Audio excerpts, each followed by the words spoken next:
প্রায় ২০০ বছর পূর্বে পিরোজপুরের নেসরাবাদ উপজেলার আটঘর ও কুরিয়ানায় শুরু হয়েছিল স্থানীয় জাতের পেয়ারার চাষাবাদ। পরবর্তীতে এ চাষাবাদ পুরো আটঘর কুরিয়ানা ইউনিয়ন ছাড়াও পার্শ্ববর্তী ঝালকাঠি সদর উপজেলার কিছু এলাকায় ছড়িয়ে পড়ে। বর্তমানে নেসরাবাদের আটঘর কুরিয়ানা, আদমকাঠি, আন্দাকুল, ধলহার এবং সঙ্গীতকাঠি সহ বেশ কিছু গ্রামে পেয়ারা চাষ হয়।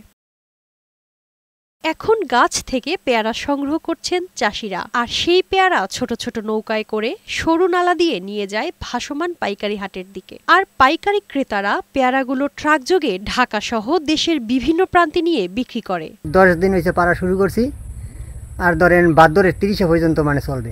মন বিক্রি হয় 600, 700, 800 এরকম বিভিন্ন দর থাকে। আগে তো দাম পাইতো না, 200 টাকা 250 টাকা মন ছিল, 5 টাকা কেজি।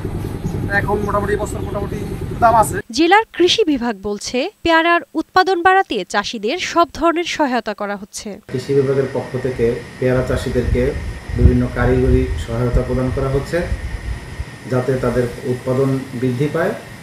এছাড়া রোগ পোকামাকড় দমনের জন্য আমরা পরামর্শ দিয়ে যাচ্ছি। এবছর নেসরাবাদ উপজেলায় 600 হেক্টর জমিতে পেয়ারার আবাদ হয়েছে। শারমিন রিমি, বৈশাখী সংবাদ।